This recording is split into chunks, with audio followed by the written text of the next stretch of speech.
Pour cette étape 5, nous restons dans le Moyen-Âge avec la cathédrale Notre-Dame. Alors attention, il est possible que vous ne puissiez pas trop vous approcher à cause des travaux de restauration suite à l'incendie. Je ne sais pas jusqu'à quel point le parvis est encore inaccessible aux visiteurs, mais en tout cas, du pont Saint-Michel, on la voit très bien malgré tout, donc vous n'êtes pas obligé de vous approcher pour vous rendre compte de l'immensité de ce bâtiment. Donc la cathédrale Notre-Dame de Paris, on l'appelle tout simplement Notre-Dame, c'est un des monuments les plus célèbres et les plus emblématiques de Paris et de la France. Donc vous voyez, elle est située sur une île. Pour y accéder, on passe par un pont et pour sortir de l'île de la Cité, on refranchira un autre pont. Et c'est un lieu donc de culte catholique. On est sur un culte chrétien catholique qui est dédié à la Vierge Marie. Donc sa construction va commencer au XIIe siècle et elle va durer plus de 2 siècles. Elle se terminera au milieu du XIVe siècle. Et après la Révolution française, on va avoir toute une période de restauration qui va être menée par l'architecte Viollet-le-Duc, qui va être assez controversé parce qu'on ne va pas être forcément d'accord avec ses choix architecturaux. C'est lui notamment qui fera installer la flèche qui a disparu lors de l'incendie qui a eu lieu en 2019.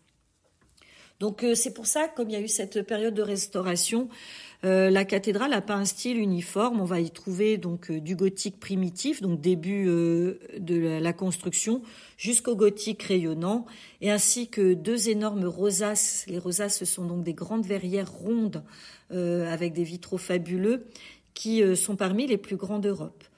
Donc il s'est passé des choses au niveau de notre histoire de France dans cette cathédrale. Par exemple, Henri IV a épousé Marguerite de Valois sur le parvis, c'est-à-dire juste devant la cathédrale, puisqu'il était protestant, il n'avait pas le droit d'y entrer. C'est là que Napoléon s'est fait sacrer empereur en 1804. C'est là qu'ont eu lieu les funérailles de plusieurs présidents de la République, Adolphe Thiers, Sadi Carnot, Paul Doumer. Plus près de nous, ceux que vous connaissez, qu'on a étudiés, Charles de Gaulle, Georges Pompidou ou François Mitterrand. Et en 2013, on a fêté donc le 850e anniversaire de sa construction. C'est aussi une source d'inspiration pour plein d'œuvres artistiques et notamment le roman de Victor Hugo, Notre-Dame de Paris, avec le célèbre personnage Quasimodo.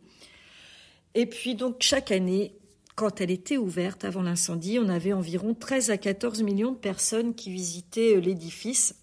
Ça en fait le monument le plus visité en Europe. Jusqu'en 2019, c'était un des plus visités au monde. Et donc, le 15 avril 2019, cet incendie a détruit la flèche, la totalité de la toiture couvrant la nef, le chœur, le transept. Et pour l'instant, donc, elle est fermée au public pour une durée indéterminée. En 2020, on a décidé de la reconstruire à l'identique, c'est-à-dire avec les transformations qu'avait imaginé Viollet-le-Duc. Et la réouverture au public a été promise par Emmanuel Macron en 2024. Donc vous reviendrez à Paris en 2024 pour visiter Notre-Dame.